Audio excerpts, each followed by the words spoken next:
जगदीप और आशा नाम के दो पति पत्नी जंगल के रास्ते से गुजर रहे थे। तभी उन दोनों को आवाज सुनाई दी, रंग बिरंगी चूड़ियाँ ले लो, लाल नीली पीली हरी और गुलाबी, रंग बिरंगी चूड़ियाँ ले लो। उस जंगल में आवाज सुनकर जगदीप और आशा दोनों पूरी तरह से चौंक पड़े। वह दोनों आवाज की दिशा की ओर देखने लगे। उन दोनों ने देखा कि एक युवक उनकी ही ओर चला आ रहा था।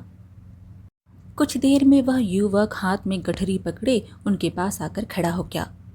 जगदीप ने उस युवक की ओर देखकर बोला, कौन हो तुम? उस युवक ने कहा, मेरा नाम गबरू है और मैं एक चूड़ी वाला हूँ। मैं गांव-गांव और अलग अलग राज्यों में जाकर चूड़ियाँ बेचता हूँ। चूड़ियों का नाम सुनकर आशा की आंखें चमक उठी। वो झट से बोली, अच्छा तो तुम चूड़ियाँ बेचती हो? हाँ, क्या आप चूड़ियाँ लेंगी? तभी जगदीप ने गबरू से पूछा, तुम किस राज्य में जा रहे हो? गबरू बोला, मैं कुशनगर राज्य चूड़ियाँ बेचने जा रहा हूँ। मैंने सुना है कि राजा की पत्नी और उनकी दोनों पुत्रियों को चूड़ियाँ पहनने का बहुत ही शौक है। जगदीप हंसते हुए गबरू से बोला, अरे फिर तो अच्छा हुआ हम तुम्हें मिल गए। गबरू चौंक कर बोला, क्या मतलब? जगदीप ने कहा, मतलब ये कि राजा महेंद्र प्रताप अपने महल में किसी बाहरी राज्य के व्यापारी का प्रवेश पसंद नहीं करते। लेकिन अगर तुम राजा महेंद्र प्रताप और उनकी पुत्री को यह चूड़ियाँ बेचना चाहते हो तो तुम हमारे साथ रतन गांव चलो। रतन गांव में हर वर्ष गांव की सुंदर झील के किनारे एक मेला लगता है, जहां महेंद्र प्रताप अपनी पत्नी और अपनी दोनों पुत्रियों के साथ हर वर्ष उस मेले में आते हैं। परंतु उस मेले में किसी भी बाहरी व्यापारी को कोई भी सामान बेचने की इजाज़त नहीं है। अगर तुम उस मेले में जाने में कामयाब हो जाते हो तो फिर तुम राजा महेंद्र प्रताप और उनके परिवार से आसानी से मिल सकते हो और मेले में जाने के लिए तुम्हें रतन गांव के मुखिया से मिलना होगा, क्योंकि रतन गांव का मुखिया राजा महेंद्र प्रताप का बहुत ही खास व्यक्ति माना जाता है। तुम हमारे साथ ही क्यों नहीं चलते? यह सुनकर गबरू चूड़ी वाला खुश हो गया। अगर ऐसी बात है तो मैं आप दोनों के साथ रतन गांव जाने के लिए तैयार हूँ। फिर गबरू उन दोनों के साथ साथ रतन गांव की ओर चलने लगा। कुछ ही देर में वह तीनों रतन गांव के मुखिया के दरवाजे पर खड़े हुए थे। मुखिया अपने घर के बाहर ही टहल रहा था। मुखिया जगदीप और उसकी पत्नी आशा को देखकर मुस्कुराता हुआ बोला, अरे जगदीप, कैसी रही शादी? जगदीप ने कहा, भगवान की कृपा से सब अच्छा रहा मुखिया जी। मुखिया ने गबरू की ओर देखकर पूछा, जगदीप, तुम्हारे साथ यह युवक कौन है? जगदीप बोला, इस युवक को तो मैं आपसे मिलवाने के लिए लेकर आया हूँ। इसका नाम गबरू है। ये चूड़ियाँ बेचने का काम करता है। यह बेचारा महाराज महेंद्र प्रताप के परिवार को चूड़ियाँ बेचना चाहता है। आप इसकी मदद कर दीजिए। ये अच्छा व्यक्ति है। मुखिया बोला, अब तुम कह रहे हो तो फिर तो अच्छा ही व्यक्ति होगा। 3 दिन बाद हमारे गांव में मेला लगने वाला है। महाराज महेंद्र प्रताप अपनी पत्नी और दोनों पुत्री के साथ मेले में आएंगे। तुम वहीं पर उनसे मिल लेना। तभी गबरू मुस्कुराते हुए मुखिया से बोला, लेकिन जगदीप भैया बता रहे थे कि उस मेले में आपकी इजाज़त के बगैर दूसरे राज्य का कोई भी व्यापारी प्रवेश नहीं कर सकता। मुखिया ने कहा, हाँ, सही कहा, लेकिन अब तुम जगदीप के साथ आए हो तो तुम्हें कैसे मना कर सकता हूँ? तब तक तुम मेरे घर पर अतिथि बनकर रुक सकते हो। आखिर मैं गांव वालों का मुखिया हूँ। दूसरे राज्य का आने वाला हर व्यापारी मेरा अतिथि ही है। गबरू मुखिया की बात सुनकर मुस्कुराने लगा और वह अपनी गठरी से कुछ सुंदर चूड़ियाँ निकालकर आशा को पकड़ाता हुआ बोला, आपने मेरी बहुत सहायता की है। मेरी तरफ से आपके लिए छोटी सी भेंट, इन्हें रख लीजिए। सुंदर चूड़ियों को देखकर आशा बहुत खुश हो गई और अपने पति जगदीप के साथ वहां से अपने घर की ओर रवाना हो गई। गबरू मुखिया के घर पर अतिथि बनकर रहने लगा। 3 दिन बाद मुखिया गबरू से बोला, चलो गबरू, हमारे गांव की झील के किनारे मेला लग चुका है। गबरू मुखिया के साथ झील के किनारे लगे हुए मेले में चला गया। गबरू ने देखा कि मेला बहुत ही सुंदर लगा था। तभी मुखिया उंगली से एक और इशारा करते हुए गबरू से बोला, गबरू वो देखो, सामने महाराज अपनी पत्नी और दोनों पुत्रियों के साथ खड़े हुए हैं। कुछ ही देर में मुखिया राजा महेंद्र प्रताप के सामने खड़ा हुआ था। राजा महेंद्र प्रताप मुखिया को देखकर मुस्कुराते हुए बोले, कैसे हो मुखिया जी? मुखिया ने कहा, महाराज आपके शासन में सभी अच्छे हैं। राजा महेंद्र प्रताप गबरू की ओर गौर से देखकर बोला, यह कौन है? मुखिया बोला, महाराज ये एक चूड़ी का व्यापारी है, इसका नाम गबरू है। यह चूड़ियाँ बेचता है, या आपको चूड़ियाँ बेचना चाहता था, लेकिन इस बेचारे को पता नहीं था कि आपके महल में किसी बाहरी राज्य के व्यापारी का प्रवेश निषेध है।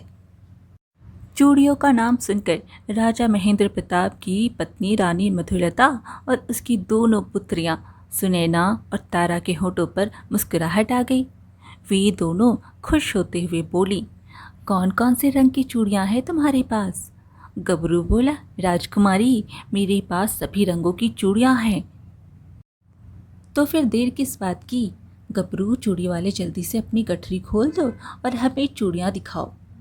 गबरू ने तुरंत अपनी गठरी खोल दी और रंग बिरंगी चूड़ियाँ रानी मधुलता और उनकी दोनों बेटियों को दिखाने लगा। मधुलता लाल रंग की चूड़ी की ओर देखकर बोली, मुझे तो यह लाल रंग की चूड़ियाँ बहुत पसंद है। तारा ने कहा, मुझे हरी वाली चूड़ियाँ बहुत पसंद है। गबरू ने लाल और हरे रंग की चूड़ियाँ राजकुमारी तारा और रानी मधुलता के हाथों में पकड़ा दी। किंतु सुनैना सभी चूड़ियों को बहुत गौर से देख रही थी। गबरू ने बड़े ही रहस्यमय अंदाज में मुस्कुराता हुआ सुनैना से बोला, क्या हुआ राजकुमारी? लगता है आपको मेरी चूड़ियाँ पसंद नहीं आई। तुम्हारी चूड़ियाँ तो बहुत अच्छी हैं, परंतु मेरे मन को नहीं भा रही। गबरू अपनी जेब से एक सुनहरे रंग की कांच की सुंदर चूड़ी निकालकर सुनैना को दिखाता हुआ बोला, यह कैसी लग रही है? सुनैना बोली, यह चूड़ी तो वाकई बहुत सुंदर है। गबरू बोला, अगर आप बुरा ना माने तो क्या मैं अपने हाथों से इसे आपकी कलाई में पहना सकता हूँ?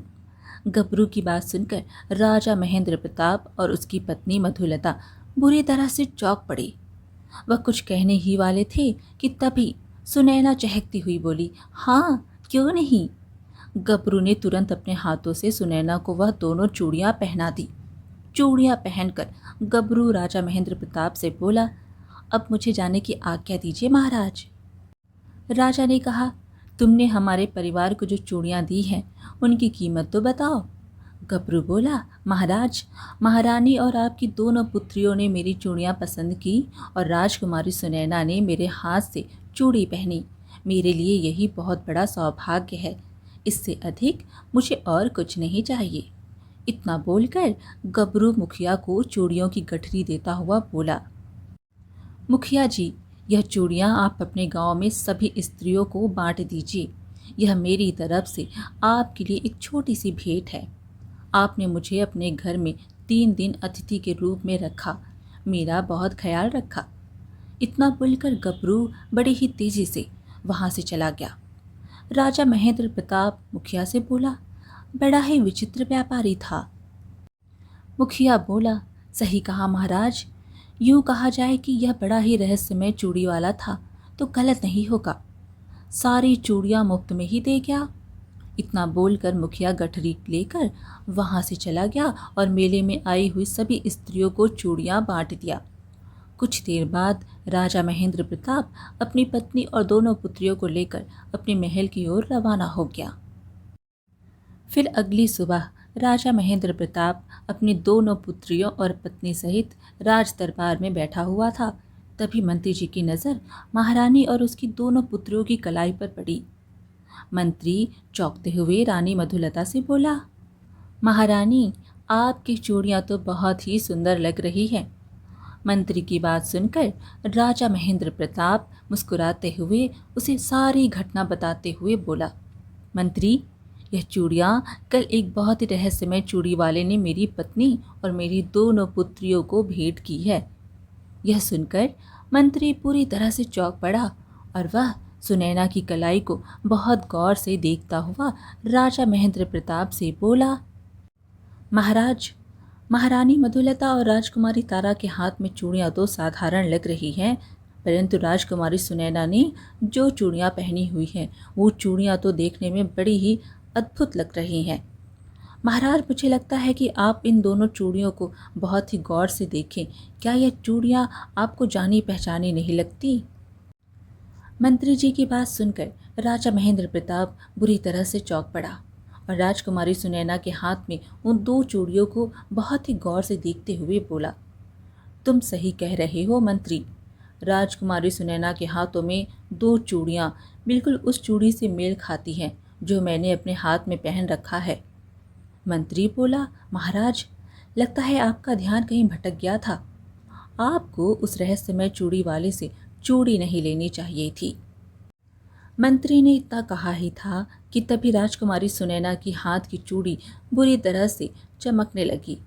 अगले ही पल राजकुमारी सुनैना उसी रोशनी में वहां से गायब हो गई। यह देखकर राजा महेंद्र प्रताप चौंक गए। तभी राजकुमारी तारा और महारानी मधुलता चीखने लगी, मुझे कुछ भी दिखाई नहीं दे रहा और मैं भी कुछ नहीं देख पा रही पिताजी। यह देखकर राजा घबरा गया। तभी रतन गांव का मुखिया दौड़ते हुए राजमहल आ पहुंचा और राजा महेंद्र प्रताप की ओर देखकर बोला, महाराज, गजब हो गया। राजा आश्चर्य से पूछा, क्या हुआ मुखिया जी? मुखिया ने घबराते हुए कहा, महाराज, कल गबरू चूड़ी वाले की जो चूड़ियाँ मैंने जिस जिस गांव की औरतों को भेंट की थी उन सभी औरतों को अचानक से दिखाई देना बंद हो गया। उन्हीं चूड़ियों में मेरी पत्नी ने भी कुछ चूड़ियाँ पसंद की थी, वो भी अंधी हो गई। राजा ने कहा, आखिर उस चूड़ी वाले का क्या रहस्य है? हमें किसी भी हाल में उसे पकड़ना ही होगा। चलो मंत्री जी। इतना बोलकर राजा महेंद्र प्रताप मुखिया और मंत्री के साथ महल के बाहर निकल गया। राजा महेंद्र प्रताप महल के बगीचे तक पहुंचा ही था कि तभी वहां पर राजा का पुत्र राजकुमार सम्राट आ पहुंचा। सम्राट, जो कि कुछ दिनों के लिए किसी महत्वपूर्ण काम से राज्य से बाहर गया था, अपने पिता को चिंतित अवस्था में देखकर बोला, क्या हुआ पिताजी? राजा महेंद्र प्रताप राजकुमार सम्राट को सारी घटना बताते हैं। राजकुमार सम्राट सारी घटना सुनकर बुरी तरह से आश्चर्य में पड़ गया और मंत्री की ओर देखकर बोला, यह तो बहुत ही विचित्र मामला लगता है। आखिर वह चूड़ी वाला कौन था? इतना बोलकर राजकुमार सम्राट मुखिया की ओर देखकर बोला, मुखिया जी, उस चूड़ी वाले को आप ही पिताजी के पास लाए थे। वह चूड़ी वाला आपके संपर्क में कैसे आया? मुखिया ने कहा, राजकुमार, उस चूड़ी वाले को मेरे गांव के रहने वाले जगदीप और आशा लेकर आए थे। मुझे लगा कि वह एक साधारण चूड़ी वाला ही होगा जो कि राज परिवार को अपनी चूड़ियाँ बेचना चाहता है। मैं तो यही सोचकर इस चूड़ी वाले को रतन गांव के मेले में लाया था। सम्राट गहरी सोच में डूबता हुआ अपने पिता की ओर देखकर बोला, पिताजी, आप चिंता ना करें, मैं उस चूड़ी वाले का रहस्य पता लगाकर ही रहूँगा। मेरी बहन सुनैना चाहे संसार के किसी भी कोने में क्यों ना हो, उसे ढूंढकर मैं महल में लाऊंगा। इतना बोलकर राजकुमार कुछ सोचकर मंत्री से बोला, मंत्री जी, पिताजी ने बताया कि सुनैना ने हाथ में जो चूड़ी पहनी हुई थी उस चूड़ी से रोशनी निकली और सुनैना उसमें गायब हो गई। इसका मतलब उस चूड़ी वाले ने सुनैना को कोई विचित्र चूड़ी ही दी थी और उसने उस चूड़ी को स्वयं सुनैना को पहनाया था। क्या बता सकते हैं कि वह चूड़ी दिखने में कैसी थी? मंत्री राजा महेंद्र प्रताप की कलाई की ओर देखकर राजकुमार से बोला, महाराज, जिस रंग का कड़ा पहने हुए हैं वह चूड़ी उसी रंग की दिख रही थी। राजकुमार तुरंत अपने पिता से बोला, पिताजी, आप अपने कड़े को मुझे दे दीजिए। राजा महेंद्र प्रताप ने अपना कड़ा उतारकर सम्राट को पकड़ा दिया। सम्राट मुखिया से बोला, मुखिया जी, आइए मेरे साथ। सबसे पहले जगदीप और उसकी पत्नी आशा से पूछताछ करूंगा। इतना बोलकर राजकुमार सम्राट अपने घोड़े पर बैठ गया और मुखिया उसके घोड़े पर पीछे बैठ गया। कुछ ही देर में राजकुमार सम्राट जगदीप की झोपड़ी के सामने खड़ा हुआ था। सम्राट मुखिया के साथ जगदीप के घर के अंदर आ पहुंचा तो देखा जगदीप की पत्नी आशा, जो कि अंधी हो चुकी थी, फूट फूट कर रो रही और जगदीप अपना सर पकड़े हुए बैठा था। सम्राट जगदीप से बोला, जगदीप, उस चूड़ी वाले को तुम मुखिया के घर पर क्यों लेकर आए थे? मुझे बताओ, वह चूड़ी वाला तुम्हें कहाँ मिला था? जगदीप ने सम्राट को सारी बात बताई कि कैसे उसे वो चूड़ी वाला मिला। यह सुनकर राजकुमार सम्राट बुरी तरह से चौंकता हुआ बोला, जिस जंगल से वो आ रहा था वो तो बड़ा ही भयानक जंगल है।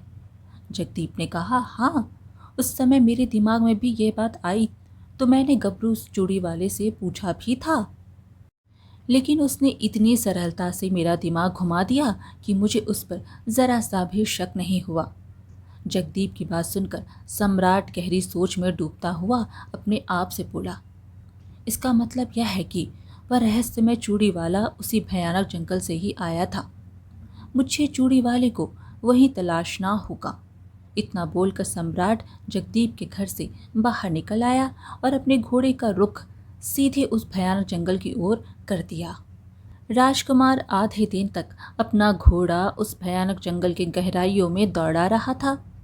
उस जंगल के चारों ओर भयानक कोहरा छाया हुआ था। उस जंगल को देखकर राजकुमार सम्राट अपने आप से बोला, यह तो बड़ा ही विचित्र जंगल है। अजीब बात है कि अभी तक इस जंगल में मुझे एक भी जंगली जानवर देखने को नहीं मिला। इसका मतलब इसके बारे में डरावनी अफवाह सच है। तभी राजकुमार की नज़र एक घने वृक्ष पर पड़ी, जिसके नीचे एक साधु बाबा आंखें बंद करके बैठे थे। ये तो कोई साधु महाराज लगते हैं, मुझे इनसे जाकर पूछना चाहिए। इतना बोलकर सम्राट सीधे महाराज के पास पहुंच गया। राजकुमार जैसे ही साधु महाराज के पास पहुंचा, कुछ क्षण बाद साधु ने अपनी आंखें खोल ली और राजकुमार सम्राट को बड़े ही गौर से देखते हुए रहस्यमय अंदाज में बोले, तुम्हारी शक्ल तो कुशनगर के राजा महेंद्र प्रताप से बहुत मिलती है। क्या तुम उसके पुत्र हो? सम्राट बोला, हाँ साधु महाराज, क्या आपने मेरे पिताजी को देखा है? हाँ देखा है। मैं तुम्हारे पिता को कैसे भूल सकता हूँ। कहो, तुम इस जंगल की गहराई में क्यों भटक रहे हो? राजकुमार सम्राट साधु को सारी घटना बताते हुए बोला, और इस तरह से राज्य में भय का माहौल हो गया है। साधु बड़े ही रहस्यमय अंदाज में सम्राट से बोले, मुझे पता था कि एक दिन ऐसा होना ही है। लाओ, मुझे वह कड़ा दिखाओ। सम्राट ने अपने पिता का वह कड़ा साधु को पकड़ा दिया। उस रहस्यमय चूड़ी वाले ने मेरी बहन सुनैना को जो चूड़ी पहनाई थी वो इसी प्रकार की दिखती थी। साधु उस कड़े को बहुत ही गौर से देखते हुए राजकुमार से बोले, यह कोई मामूली कड़ा नहीं है राजकुमार, बल्कि एक विचित्र कड़ा है। मेरी बात ध्यान से सुनो, यह कड़ा भी एक चूड़ी ही है। यहाँ से दाईं दिशा की तरफ चलते जाओ, वहाँ तुम्हें एक बहता हुआ झरना मिलेगा। तुम्हें तुम्हारे सवालों के जवाब वहीं मिलेंगे। याद रखना, जिस चूड़ी को तुम पकड़े हुए हो, दरअसल यह कोई चूड़ी नहीं, बल्कि दूसरी दुनिया के खोलने का एक द्वार है। जैसे ही तुम उस बहते हुए झरने पर इस चूड़ी को स्पर्श कराओगे, तुम्हें वह द्वार नजर आएगा। वह द्वार हर 20 वर्ष के बाद ही उसी झरने के पानी में खुलता है। समय मत गवाओ, तुम्हारी बहन सुनैना की जान खतरे में है। यह सुनकर राजकुमार सम्राट तुरंत अपने घोड़े पर सवार होकर साधु की बताई हुई दिशा की ओर चल पड़ा। कुछ ही देर के बाद सम्राट एक बड़े ही विचित्र स्थान पर मौजूद था। सम्राट ने देखा कि सामने एक सुंदर झरना बह रहा था और उसके आसपास का बड़ा ही मनमोहक दृश्य था। चंद्रमा की चांदनी की रोशनी वहां पर ऐसे फैली हुई थी मानो कि उस जगह के लिए वह सुबह का दृश्य हो। राजकुमार सम्राट बहते हुए झरने के किनारे खड़ा हो गया और कड़ा निकालकर पानी में स्पर्श करने लगा। अगले ही पल रंग बिरंगी किरणों के साथ उस कड़े से रोशनी का एक गोल द्वार प्रकट हो गया। सम्राट हैरत से बोला, यह तो बड़े ही आश्चर्य की बात है। साधु महाराज ने सच कहा था, पर एक बात समझ में नहीं आ रही कि इस जादुई विचित्र कड़े के बारे में क्या मेरे पिताजी पहले से जानते थे।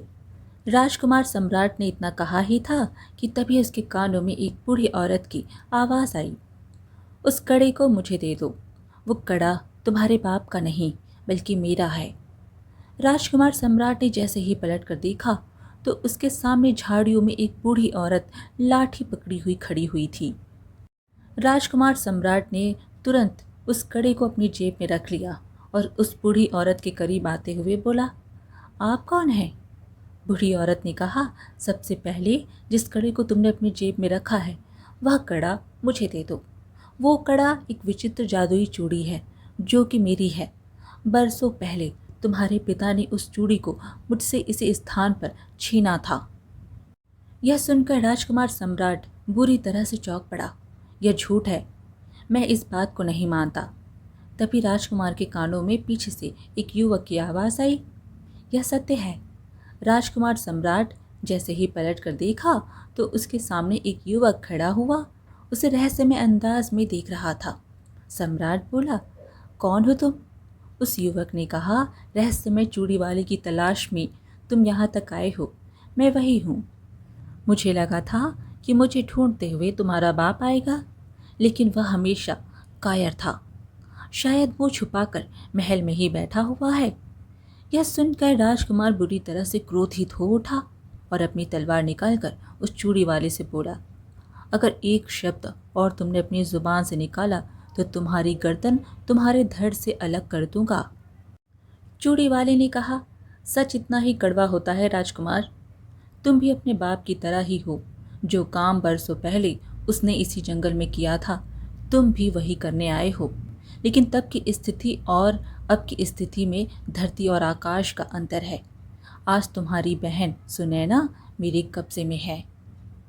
विश्वास नहीं होता तो झाड़ियों में देख लो। राजकुमार सम्राट ने जैसे ही झाड़ियों पर नजर डाली तो उसकी बहन सुनैना वहां पर बेहोश पड़ी हुई थी।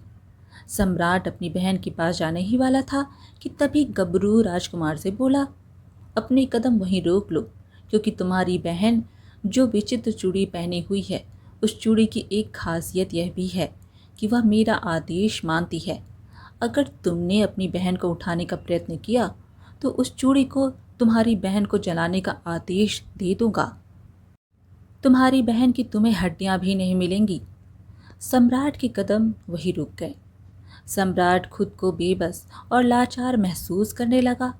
फिर सम्राट ने कहा, कौन हो तुम और इन सब का क्या रहस्य है? गबरू बोला, अच्छा सुनना चाहते हो तो सुनो। यह वर्षों पुरानी बात है। आज से 20 साल पहले राजा महेंद्र प्रताप अपने मंत्री के साथ रात के समय शिकार की खोज में घने जंगल के अंदर खड़ा हुआ था।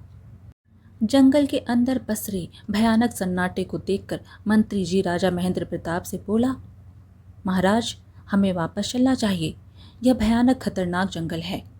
जंगल के बारे में बड़ी ही विचित्र बातें प्रसिद्ध हैं।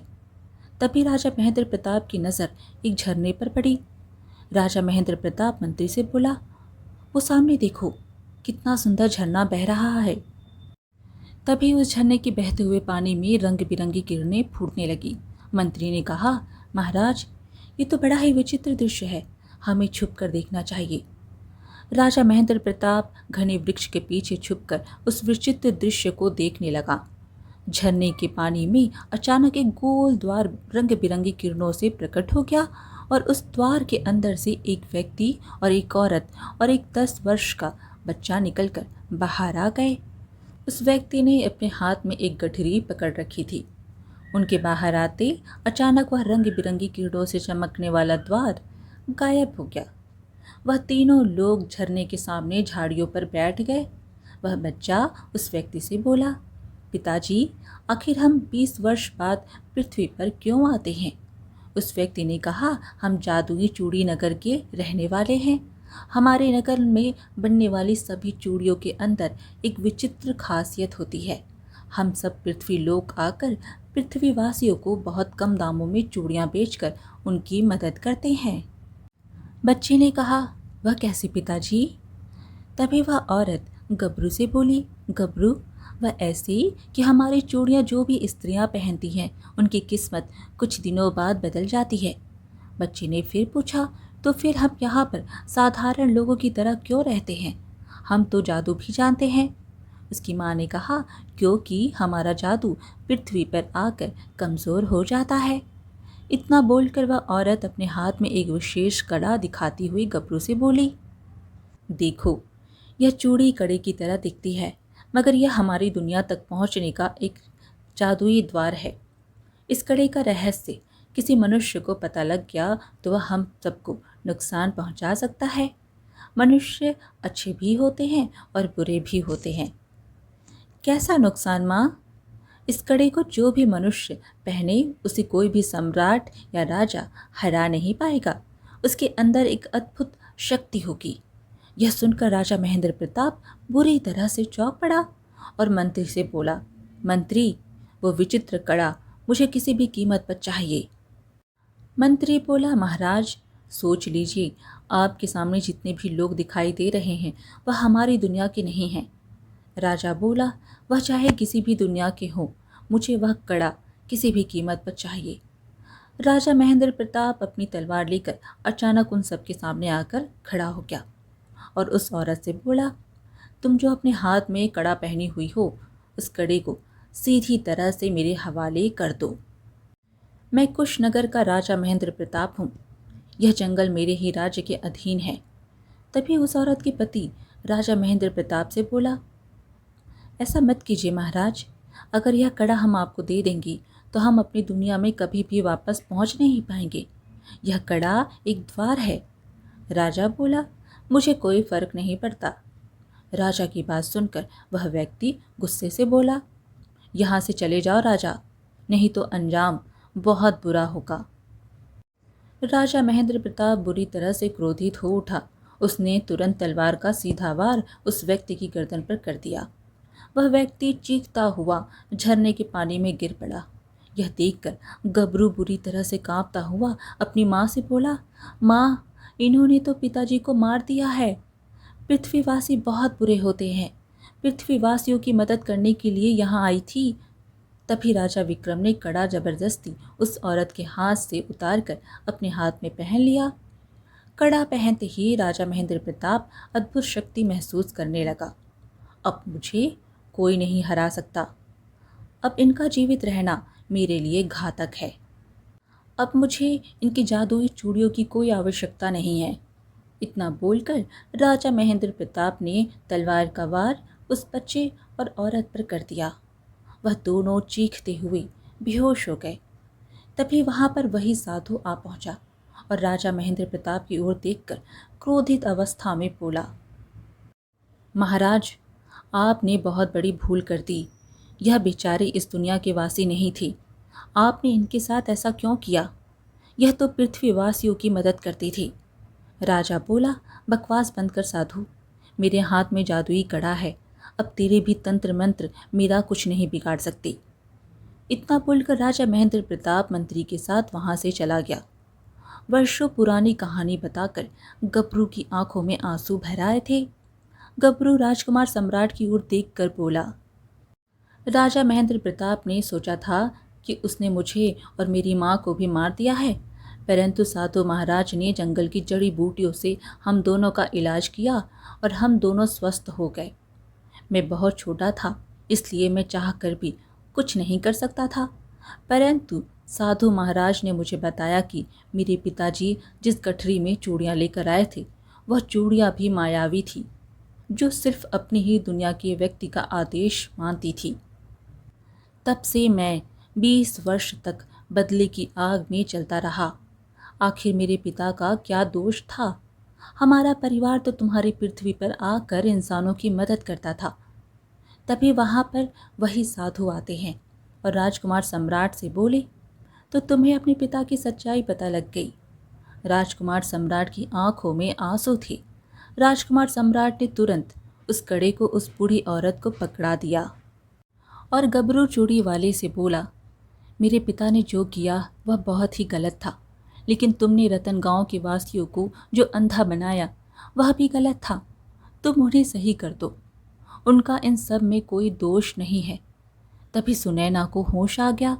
सुनैना अपने भाई राजकुमार सम्राट को देखकर तुरंत वहां पहुंची। गबरू राजकुमार सम्राट की ओर देखकर बोला, राजकुमार, ठीक है, परंतु तुम्हारी माँ और तुम्हारी बहन कभी नहीं देख पाएंगी। यहाँ तक कि तुम्हारी बहन सुनैना भी अब कभी नहीं देख पाएगी। गबरू चूड़ी वाले ने इतना कहा ही था कि तभी सुनैना को भी दिखाई देना बंद हो गया और वह फूट फूट कर रोने लगी। गबरू राजकुमार सम्राट की ओर देखकर बोला, यह तुम्हारे पिता की सज़ा है। वह जीवन भर अपनी पत्नी और अपनी दोनों बेटियों को अंधा देखता रहेगा और अपने किए हुए कुकर्म को याद करता रहेगा। इतना बोलकर गबरू अपनी माँ के साथ उस झरने के पास चला गया। जैसे ही उसकी माँ ने उस कड़े को झरने से स्पर्श किया, अचानक ही गोल द्वार प्रकट हो गया और वह दोनों उसमें प्रवेश कर गए और वहां से गायब हो गए। राजकुमार सम्राट नम आंखों से अपनी बहन सुनैना को महल लेकर आ गया।